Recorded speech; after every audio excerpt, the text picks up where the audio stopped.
I wake up every morning to a photo of a boy who will never see his sister again. Never again will I argue with my sister or treat her like she's nothing.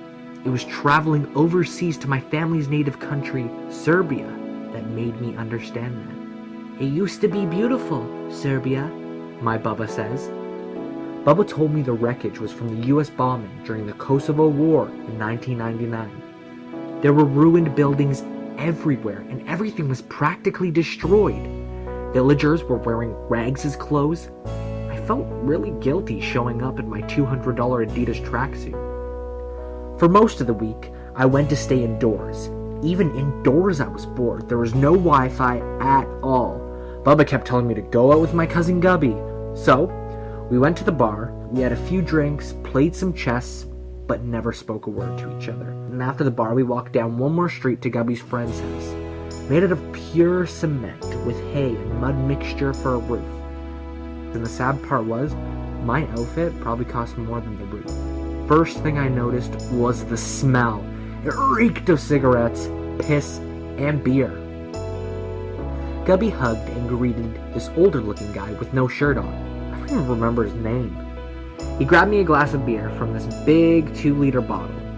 "Nikolai!" shouted Gubby's friend. A small boy came out from a curtain across the room. He looked about 5 feet tall, was very pale and lanky, wearing a very outdated pair of glasses, with the lens missing. His shirt was ripped down the sleeve, and his blue jogging pants torn at the knee. He came up to me and said, with a very, very thick accent, "Hello, my name is Nicholas." I was in complete shock that he spoke English. "Hi, I'm Andrew," I said.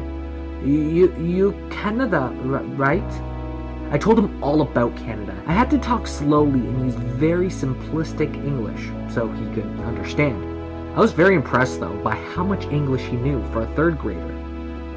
I was on my 4th drink now, and things were starting to get a little fuzzy. Nicholas continued to tell me how he was learning English, French, Hungarian, and Serbian. He was so happy to be able to learn.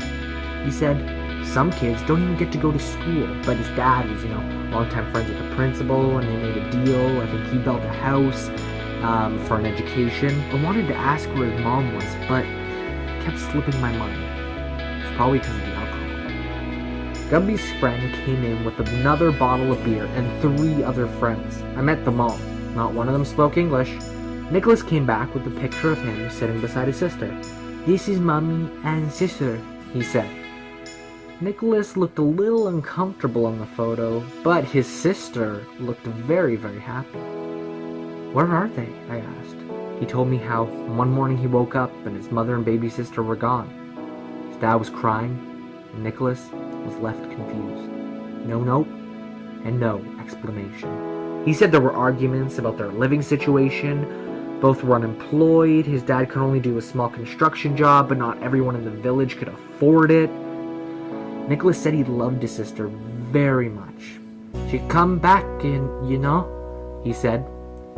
There was a lot of pressure in my chest now, and, everything just hit me all at once. The alcohol, the roof, the smell. Nicholas, he was so innocent and naive. They weren't coming back. It was very hard to contain my tears at this point. My mommy left. She don't love me anymore. But sister loves me. That I know. She no choose to go." I asked him where the washroom was. It smelled like it hadn't been cleaned for months. I cried. I cried very hard. I punched the cement wall, leaving my hands bruised for the morning. My outfit cost $200. That's how much it would cost to fix their plumbing. I've been without Wi-Fi this whole week and was mad about it. They don't even know what that means. I had a huge argument with my sister before I left for this trip. Well, he's never gonna see his again. I felt a small tap on my back. "Did your sister gone too?" Nicholas asked me. "No," I said. "Then why you cry?" "Pierre. Oh, take. He handed me the photo of him and his sister. "Me and Papa happy. We know Mommy and Emily will want happy Daddy and Nikolai." He told me to pray for them to come back. He spoke about being happy and how nothing matters more than the people you love. He was in grade 3 and he understood things I may never truly understand. Maybe we are so distracted by our selfishness that we can't appreciate what we have right in front of us. But now, I understood. I promised him I would place that photo on my nightstand and pray for him every single night. He smiled, gave me a hug. Felt a little better now. The rest of the weeks flew by. I went on tours of Belgrade, to the zoo. During the whole trip, I never forgot about Nicholas and how someone with so little could be so happy and so hopeful. Maybe I don't need Wi-Fi every 2 seconds to be entertained, or, an expensive tracksuit to feel better about myself. And my sister, well, when I got back, I gave her a hug, which I never do, and said, "You make me angry, but that doesn't mean I ever want you to leave." She was pretty confused.